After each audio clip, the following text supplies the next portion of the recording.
Aujourd'hui, les gens ont pris conscience que le phénomène du changement climatique est devenu un phénomène mondial et que si rien n'est fait, dans les prochaines années à venir, c'est l'avenir même en fait, de la planète Terre qui est donc concerné.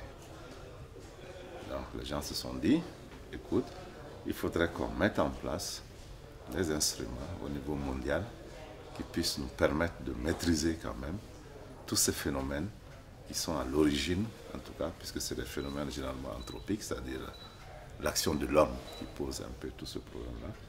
Les gens se sont dit, puisque nous sommes à la base, il est quand même possible que nous nous retrouvions constamment, nous nous retrouvions régulièrement pour voir quelle est la solution qu'il faut apporter au problème, au moins pour atténuer et réparer, d'abord atténuer les gaz qui continuent à faire la dégradation de la Terre, ce qu'on appelle gaz à effet de serre, et dans un second temps, réparer déjà le dommage que notre planète a subi. Donc je crois que c'est ce qu'on va discuter à Paris. Donc quand on parle donc, de planète, vous savez que nous, on est un pays sahélien.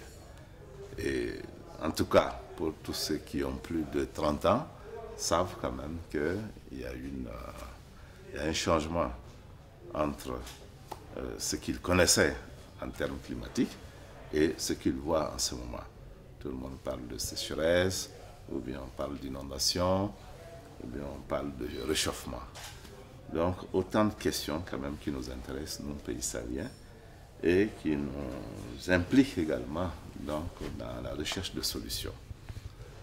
Alors ce que nous avions fait, nous avions commencé donc, depuis la COP de Lima, donc la conférence des parties qui s'est tenue à Lima.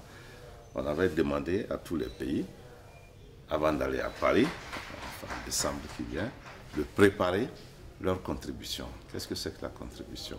La contribution, c'est on demandait à chaque pays d'évaluer un peu ses sources d'émissions en gaz à effet de serre et de proposer eux-mêmes donc la solution pour essayer de diminuer un peu cette source de production de gaz à effet de serre.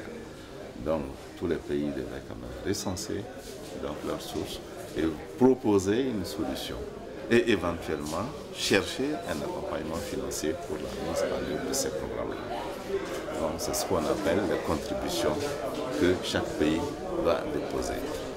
En ce qui nous concerne, à l'instar de tous les pays, nous avons préparé cette contribution que nous avons déjà déposée au niveau des Nations Unies. Donc ça, c'est ce qu'on appelle la contribution malienne. Ça, c'est déjà fait. Donc, en marge de ça, nous avons un certain nombre d'instruments, tels que le Fonds Climat Mali, que nous avions souhaité également porter à l'attention publique, pour qu'on puisse également mobiliser assez de ressources pour pouvoir nous accompagner dans la mise en œuvre de nos différents programmes. Donc, voilà un peu le niveau de préparation que nous avions fait jusqu'à présent.